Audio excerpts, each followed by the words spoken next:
Welcome to the Smart Live Streamer episode number 2. Today, industry expert. Let's get this show started.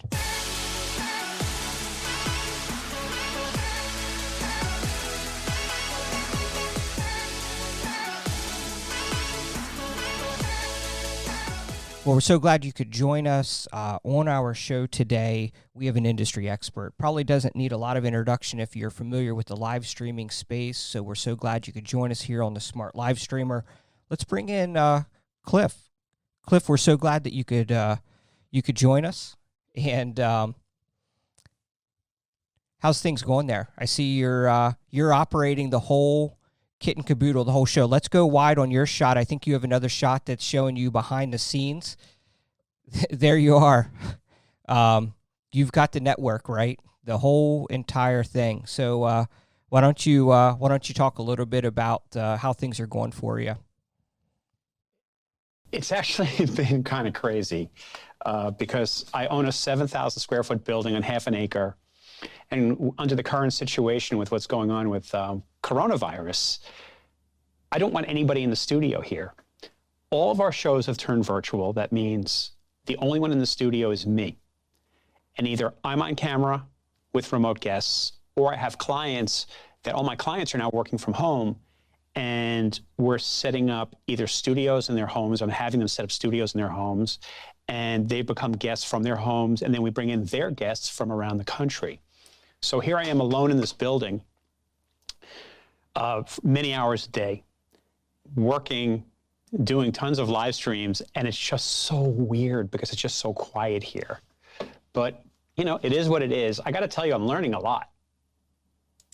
It's been quite an experience, and it's going to go on for a while. So, you know, what are you going to do? You have to make the best of it. On anything you do, you have to make the best of it. No, I agree with that. Actually, I was just responding over. It sounded like we had a little bit of echo, and I think we just took care of that. We were duplicating a little bit of audio. It looks like, is that Bishop Oliver?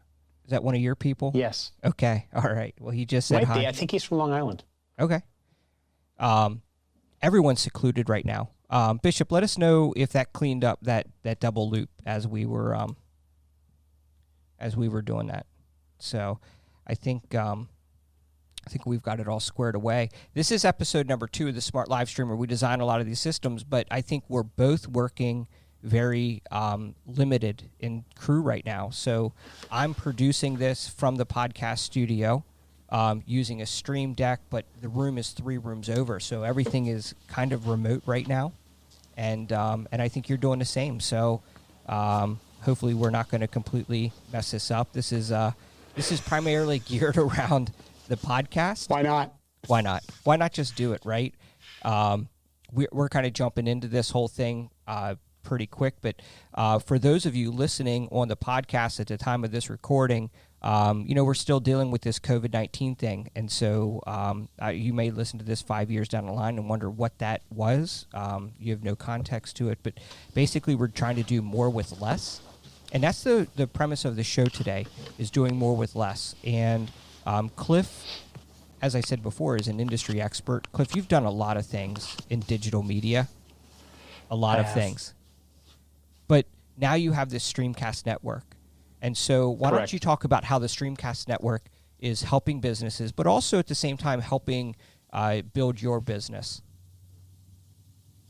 Yes, so I don't think I could have picked a better time to go into live streaming. I've been live streaming now probably for about 4 years, seriously for about 3 years. My background is in digital imaging. I owned a company that developed corporate training and education, mostly in the digital imaging space. So my clients were companies that manufactured cameras for photography, for video, for film, software products. And so I've been in that space for a very long time. And when I moved on from that business, I'm not ready to retire. I still love to work, and I love the moving image. So I was always passionate about that. I then kind of like scratched the surface of live streaming, got completely hooked on it, and mixed my creative talent in production with the technological knowledge of live streaming. And what I do is, I'm not just like a geek who goes to organizations and says, hey, I can do a live stream for you. I've done enough studying, enough research, and I have enough experience now that what I offer is consultation. What are you doing? How are you doing it? How can I help you build out your marketing and your branding utilizing live streaming? And that's everything from messaging, how do you drive people to a live stream? What is that live stream going to look like? Either helping build the content or consult on the content. And then how do you deliver it? So that's how I help organizations. But the big thing is that it's relatively new to corporate America in many ways. So it's more of an educational process rather than a selling process. And they have to understand that. Yeah, I think that's really good. It is about helping people get through this thing. How many clients do you have doing the Streamcast right now? Let's see what we're doing. How many shows are we doing? 1, 2, 3, 4, 5, 6, 7. Not many. I'd say about 8 clients at this point. Okay. Have you seen an uptick in having to be able to do this remote type stuff, or is it something that Starting to. All right. Do you think that's just because of how the dial got cranked up, if you will, in relationship to, at first it was like, please stay at home. Then it was like, stay at home. And then it is like, you will stay at home. Do you think that has changed things? Absolutely. I mean, it's not just John Q. Public staying at home. It's anybody in any type of position, in any type of business that are doing it. I mean, 2 weeks ago, I live streamed a politician who wants to get his word out because he's running for office, but he wants to get it out now. He's got to do it from home. I got a call last week, actually 2 weeks ago, 3 weeks ago, and I've had some conversations with a gentleman who's running for governor of one of the states in our union. I've gotten calls from the former CEO of a Fortune 500 who's on a lot of boards right now, and he's putting me into a lot of different not-for-profit organizations. I've had conversations with Habitat for Humanity, who wants to start doing more virtual marketing. And there are a lot of organizations who had these conferences, seminars, where they have to start thinking about how are we going to get our message out since we can't do that anymore. We can't use the Javits Center. Not only isn't it not healthy, but it's also a hospital. I even had a CEO of a company who was supposed to be a keynote speaker at a conference, who then became the keynote speaker, but virtually. And that was to a big advertising association. So people are starting to rethink how they're going to adapt, how they're going to spread their message, how they're going to build their brands. And I've been getting calls about that. That's super important. I think, do you think that, what is your value proposition of being, the network itself? Is there some intrinsic value of being a part of this network, or is the network really just the ability of you live streaming? I mean, you're not co-opting this across the board and doing 24/7 channel, correct? No, it's not 24/7. Okay. We have 2 focuses, and I hope this answers your question. One is to help organizations, help businesses, help single practitioners, any business of any size, and I've worked with everything from a single practitioner to large organizations now, is to help them build their brand and build their marketing. Okay. Cisco did a study, and they found that by the year 2022, 82% of all internet traffic will be video. So that tells you must be doing video, and you must be adding video to your marketing deck in a very big way. But let's connect some dots now. Facebook did a study, and they found that people who produce a live video that video will be watched, that live video will be watched 3 times longer than a pre-recorded video. So if you connect the dots that 82% of all internet traffic will be video, and people will watch your live video 3 times longer, what does that tell you? It tells you you've really, really got to consider live and put that into your marketing deck. And it's because of the authenticity. It's because your viewers feel a lot more connected when they're involved and they're participants in a live stream, unlike TV, it's a passive experience.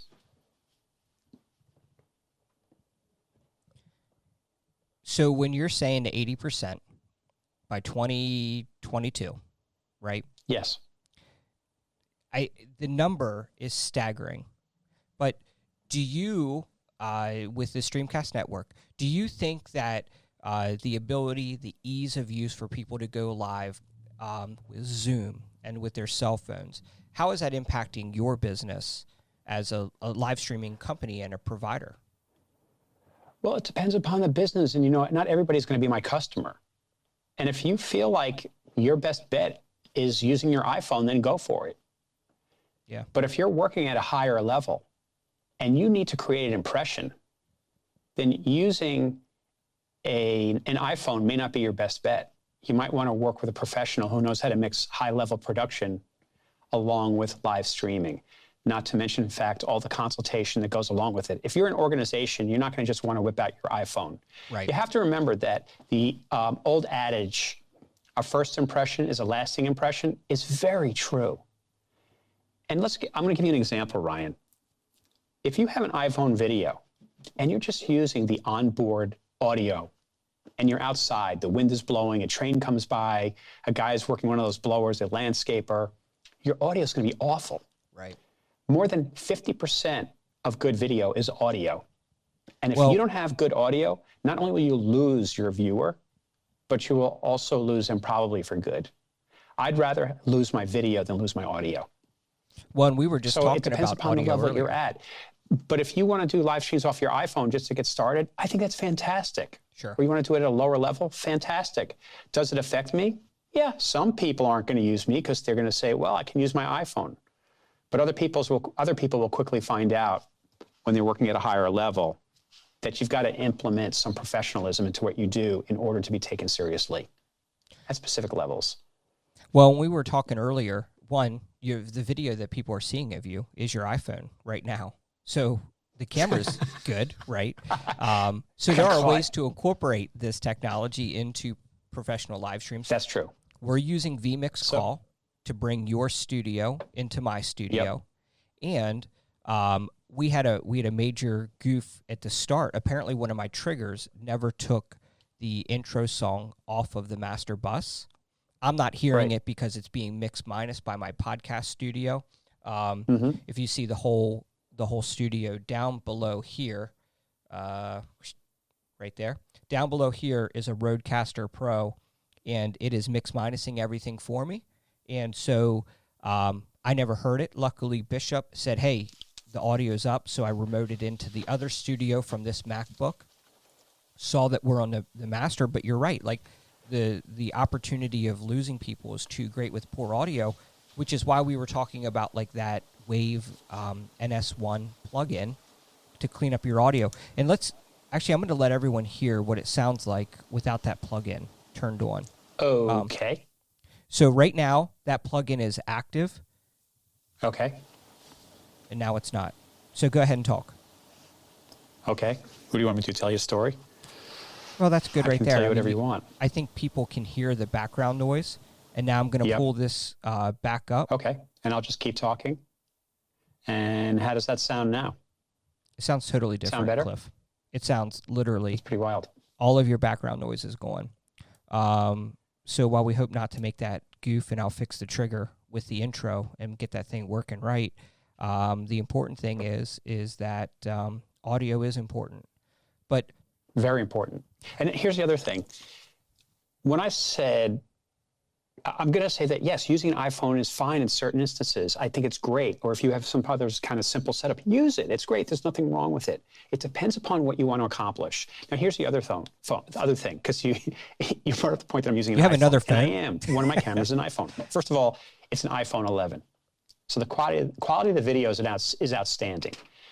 And even though it has a small sensor in it, I've got lighting in my studio that I can augment what lacks in the small sensor in the iPhone. The next thing is I'm not using the audio off my iPhone. I have wireless mics, right here. Okay. So I'm going into vMix with a wireless mic, so I'm going to get much better audio quality. And then over here, let's bring I'm you using up. a Sony mirrorless camera with an interchangeable lens. And this is a Sony AR6500. And while it's not a full frame sensor, it's still a really great sensor. The lighting sensitivity on this thing is great. It's a really good lens. And so look at the quality of this. And I can go in 4K if I want. Well, but to be honest with you, Cliff, I mean, I'm looking at you on a PTZ Optics 30X pan-tilt zoom camera, you know? And so, and I use Canon XF405, which is a 4K camcorder. That's kind of like my in-the-field record to SD cards and whatnot. And I use that, though, because the dual-pixel autofocus is amazing. So where some of these cameras... Yeah, and that's a great little camera. It's a great camera. 2 XLR inputs, 2-hour battery life, can shoot in 4K if I want to, has an SDI. The XF405 has an SDI out in addition to the HDMI. I just live streamed a funeral yesterday and took my LiveView Solo, my XF405, a shotgun mic and a lav mic, and I was set for all day. And so I think it's about finding the thing that works well and a robust kit. Yes. Using an iPhone and an A6500. I mean, A6500 has amazing autofocus. And if you were trying to lock somebody in from a stage and you needed to get a 70 to 200 lens, well, now you got it. You're doing something up close, throw on a different lens. And the cool thing is, and this is the thing that upsets me about Canon.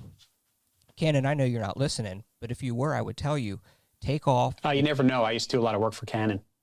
Okay, Canon, please take off that 2959 limit where it flips the shutter back down. Cliff, with your 6500, you can go all day. But on Canon DSLRs right now, hopefully it'll change when they go mirrorless.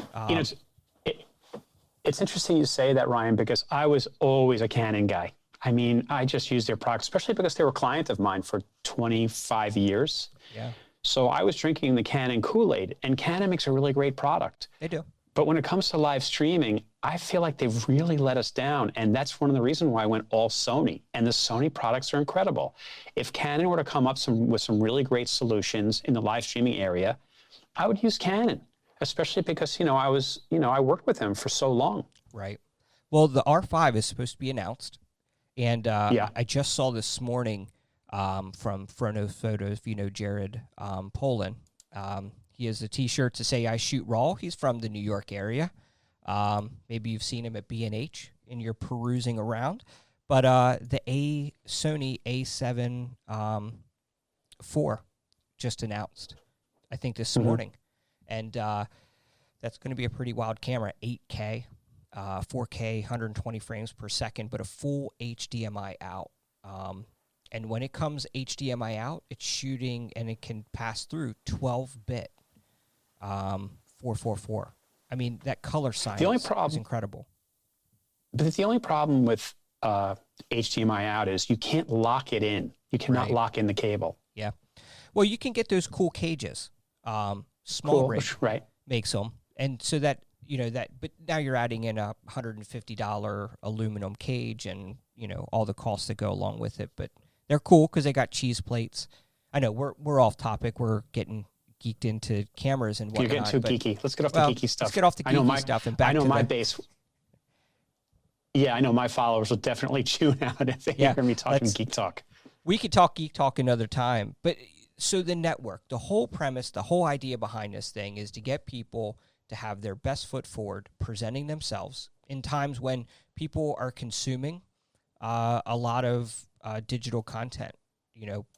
All the streaming services are stressed right now. So then what is the value that you've placed directly to them? Reaching people where they are. Is that one of the things that's critical right now? Well, it's reaching a broader audience, I think. I mean, if we're going to take away anything from what's going on right now in this uncertain world that we're in, when you're producing a conference, there's only so many people you can fit in a room. And I think what people are starting to find through live streaming right now is the fact that if I want to talk about something, I'm not talking to 300, 400, 500 people in a room. I can talk to thousands of people around the world. Not to mention the fact, once that is over, sorry for touching my face, but I've been alone for a long time. Once that live is over, it lives forever on demand. Yeah. And people can watch that program on demand. So you're reaching a wider reach, you're reaching more people. So and you couldn't do that before. No, it's so easy now, just to throw things out there, and cast a wider net. But I do think, to me, I guess what was frustrating early on in a lot of this stuff is that everything was just canceling, right? Everyone decided to cancel everything, no matter what it was just canceled. And I'm screaming and I'm saying, hey guys, there's other ways to do this. And now I think people realize that we may be in a bit of a norm where we do have to start thinking outside of the box.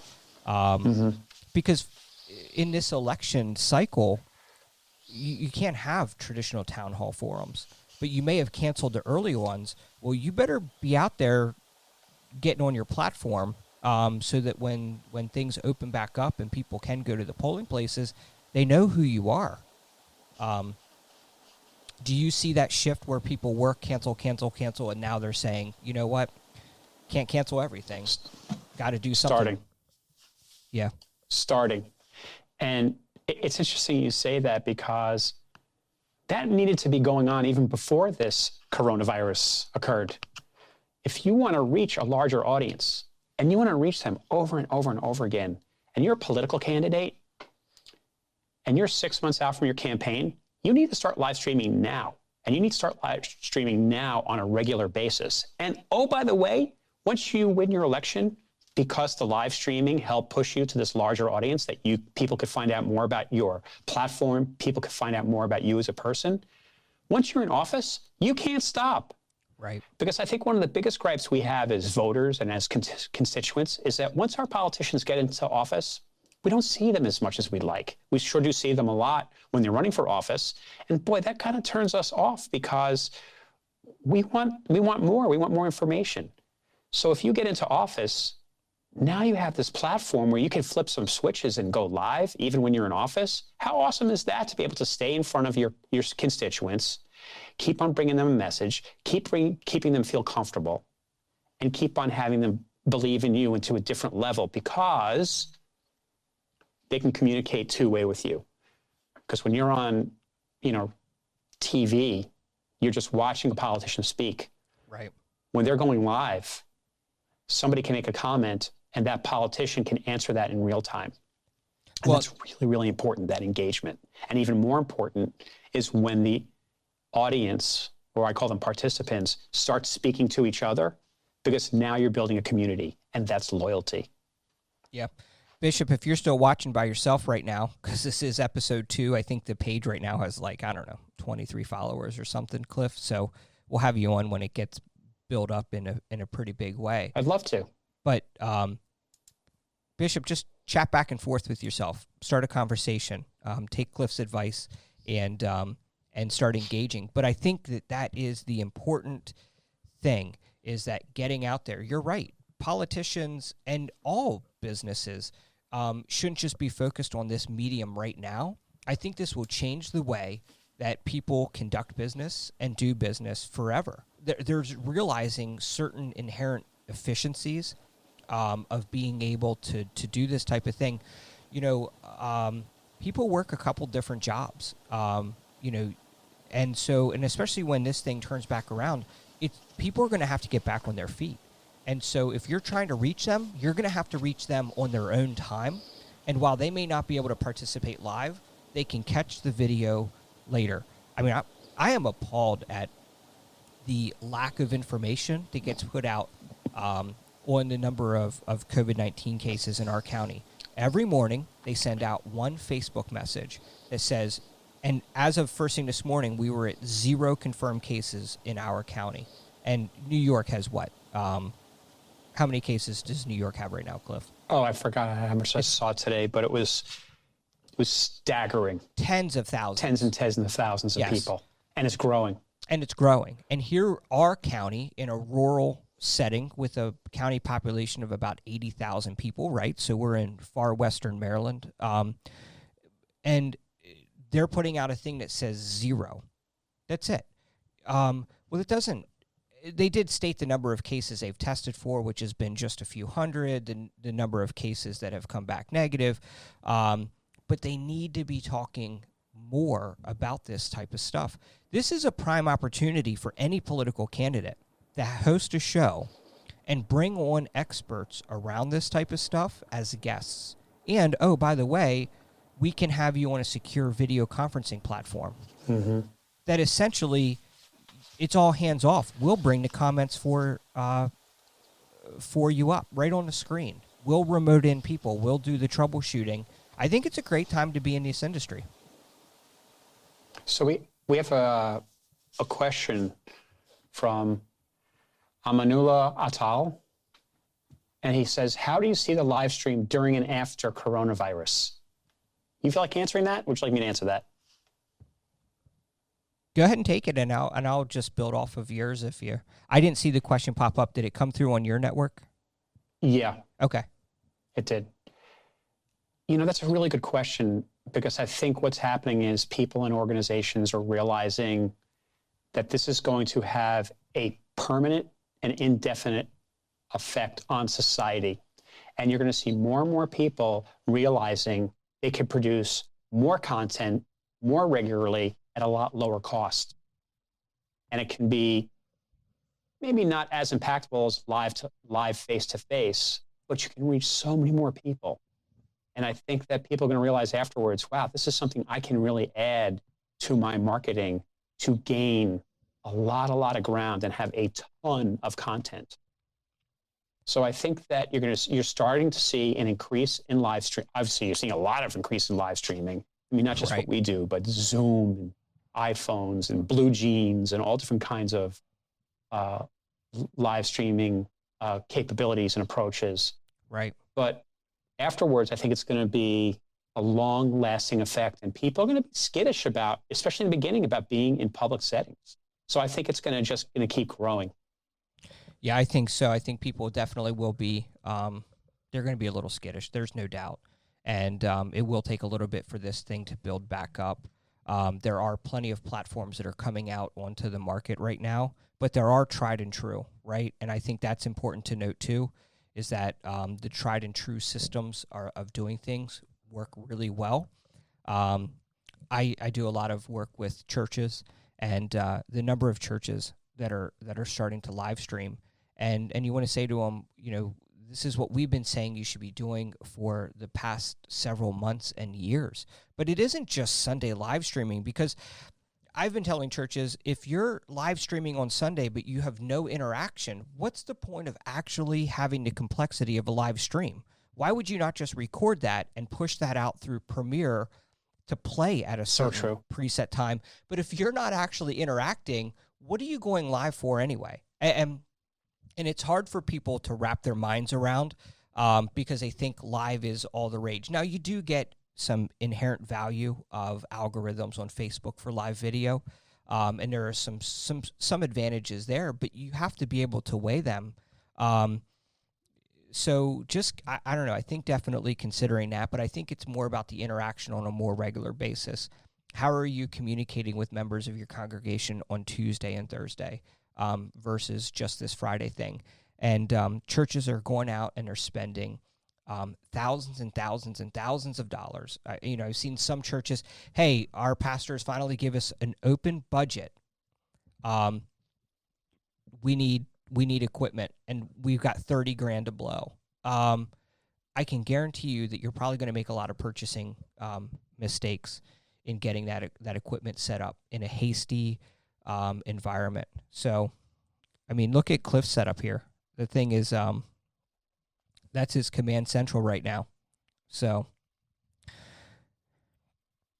yeah, we have basically two studios in the building. One is a small studio that gets converted into a studio, and then we have this permanent studio in here. And It's set up with all the bells and whistles. We do up to about 5 camera shoots in here. We probably do more, but we do about 5 camera shoots in here. We do all kinds of different programming, everything from talk shows to fitness programs. We actually have instructors come in doing exercise and training, and we put them on a green screen so they look like they're in a gym. Cliff, are you have great lighting in your studio, and that's one of your tenets. And you've been on the Streaming Idiots with Tom Sinclair to talk about green screening and lighting, and that's a big thing for you. And so why, like you said before, though, lighting can help an iPhone camera. You can make an iPhone camera look like one of the best cameras, but you can, with poor lighting, you can make a red camera or some other, $50,000 to $100,000 camera look ridiculously bad as well. So you've kind of got the whole setup, right? People can just come in, do their thing, and that's part of your Streamcast Network, is that you're going to produce their show to make them look in the best light and get them more audience. Yeah, and it's not just about what goes on in the studio. We do shows where, I'm going to give you an example of one client. They do a show all about lacrosse. We insert photos, we insert videos. They have sponsors, they have title sponsors, and we integrate commercials, like really highly produced commercials into the program. We remote people in from around the country, and we make it look like it's any other TV show that you see on regular old TV. The difference being we're going onto multiple platforms on the internet, and we have real-time live engagement by the audience. Right. Yeah. That's great. Well, Cliff, I want to thank you for being on the show. Again, this is the Smart Live Streamer, primarily geared around helping people live stream better and in the passion industry of live streaming. This podcast will be available on wherever you do podcasting, such as Spotify, Apple Podcast, and Google Podcast. Cliff, it was a pleasure to have you here today. And let's get back to your screen there. I think there you are. Okay. We lost you for a quick second. If you're tuning in on just the audio podcast, jump over to Facebook, the Facebook page, the Smart Live Streamer. But Cliff, it really has been a pleasure having you on the show today with your expertise to talk a little bit about what you're doing in New York. So I'll let you give a wave off. Thank you. And then we'll give the send out. So again, hit us up online. There will be a launch of courses that are happening over the next couple weeks to teach you how to do live streaming. And then every Friday, we're going to have a special segment called Fail Friday, where we share a tip or a trick with you and a lesson learned. And so this upcoming Friday, we're going to be talking about how to send out a graduation live stream with no sound. It happened. We hit a firewall, and we needed to overcome that challenge, and we want to share with you our lessons learned. So again, I want to thank you for joining us, and we'll catch you again next week on the Smart Live Streamer.